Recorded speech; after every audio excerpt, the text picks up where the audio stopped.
What's up, Breakaway? It's good to see all of you. I hope you're having a great 4th of July weekend. Maybe you're up north, maybe you're at a friend's house, maybe you're still quarantined at home. Wherever you are, I want to say happy 4th of July weekend. I hope you get to be outside and enjoy the beautiful weather. It's super hot. I hope I don't have pit stains. Yeah, I pretty much always do. Do the video like this. We have our final week of In My Opinion is this week. We're still doing our Midweek Focus every Wednesday at 5 p.m. Hop on Zoom, join us as we take time in the middle of the week to refocus our thoughts on God. We are currently trying to plan an in-person gathering. I don't want to tell you too much yet because we're not sure if we can make it happen, but I am currently working on a plan where we might be able to hang out in person for the first time in so long. I cannot wait. So be on the lookout for that. Once I know more definite plans and once I have the okay, I will let you guys know. But I'm really excited about that. All right, now that that's all out of the way, this is week 3 of In My Opinion. If you have not watched the other 2 weeks, you can go to our profile on YouTube and watch the first 2 weeks before watching this one. I hope you enjoy. Let's get into it.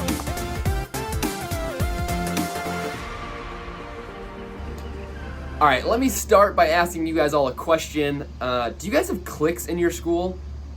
If your middle school was anything like my middle school, there were pretty much cliques everywhere. In fact, I think in every school I was ever in, there were always cliques. Just people that had similar things in common. Whether you played a certain sport together, you'd be in that clique. If you were in band together, you'd be in that clique. And really, it just kind of was like friend groups. But we ended up calling them cliques because usually you didn't venture too far outside of your friend group. And so it felt very cliquey, and so that's why we call them cliques. And maybe you guys have cliques in your school.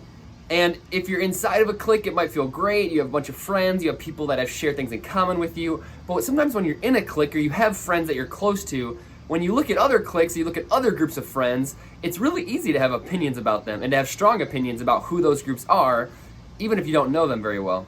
I remember my 8th grade year, I had a close friend who was a girl, and she started dating somebody from another middle school that was actually our rival middle school in pretty much all sports. And I loved sports, so I didn't like the school very much. I went to Bloomfield Hills Middle School, and this guy went to East Hills. And so when she started dating him, and she was a close friend of mine, I really didn't like him. She was dating somebody from our rival school. We played sports against each other. I just did not like this guy. As we were going into high school, we ended up going to the same high school, went to Losser High School, which is what Bloomfield Hills High School used to be. There was 2 different high schools.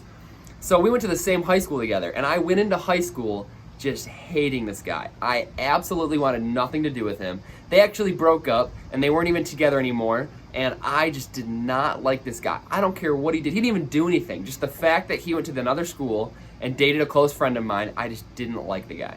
We were probably pretty similar. We played a lot of sports, but for some reason, he wasn't in my friend group, and I just had prejudgments about who he was, and I didn't like him. And it was probably unfair of me, but that's just how I felt. Now, here's the truth. We all have opinions about other people, right? We've all formed opinions or thoughts about who other people are, even if it's not fair to who that person actually is. And these thoughts, as they continue and continue and continue, become truth in our head. And we truly think this person is X, Y, or Z because we just have that opinion for so long. Now think about your school for a second. Think about the different friend groups, the different cliques that might be in your school, and think about the opinions you might already have of them. So for example, maybe you thought things like the rich kids are blank, or the band geeks are blank, the smart kids are blank, the cheerleaders are blank, the football jocks are blank. We've all had thoughts, and you can fill those in for your own school. I'm sure you have opinions about different groups. And even at church, it happens too.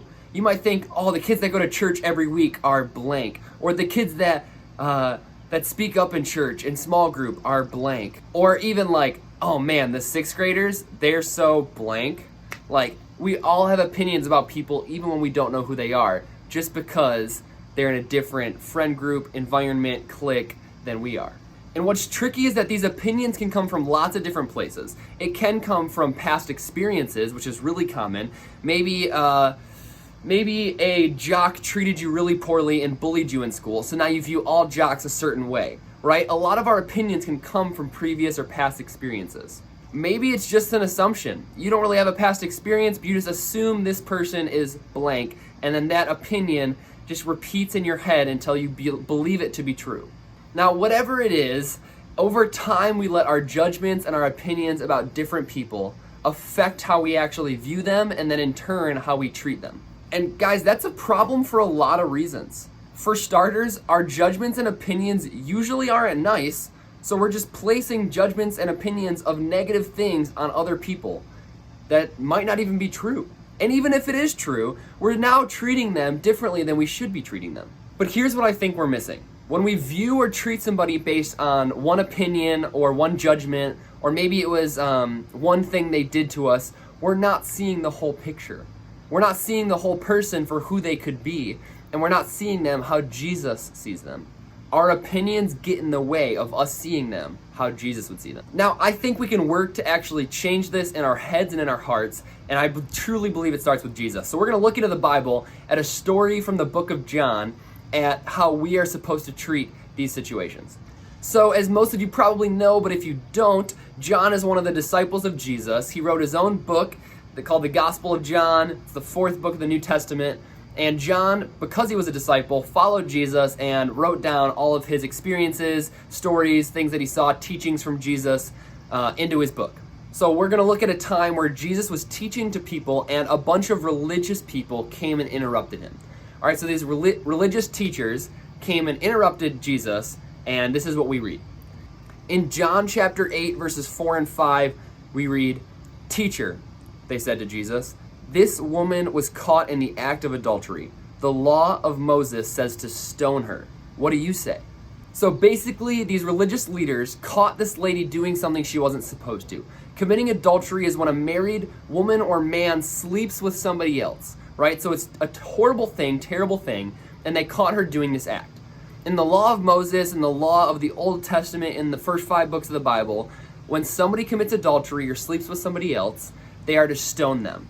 And that literally means throwing stones at them until they die, which is terrible to think about. I don't even want to think about it. So these religious leaders thought they knew what Jesus was going to say, or almost even put him in a trap, knowing what he should say. Because Jesus was a religious teacher. He was a rabbi. He knew the Old Testament. He knew the laws of Moses. He knew all of this. So he should have the same answer they would, right? That's what they thought.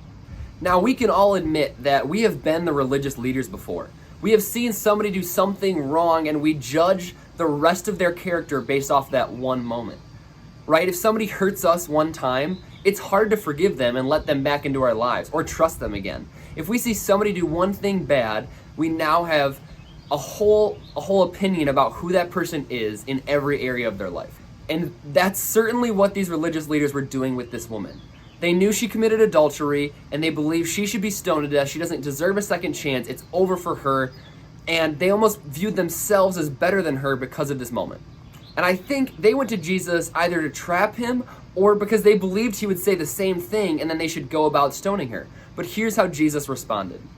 We continue reading John chapter 8, verses 7 and 8. It says, "The religious leaders kept demanding an answer. So he stood up again and said, 'All right, but let the one who has never sinned throw the first stone.' Then he stooped down again and wrote in the dust."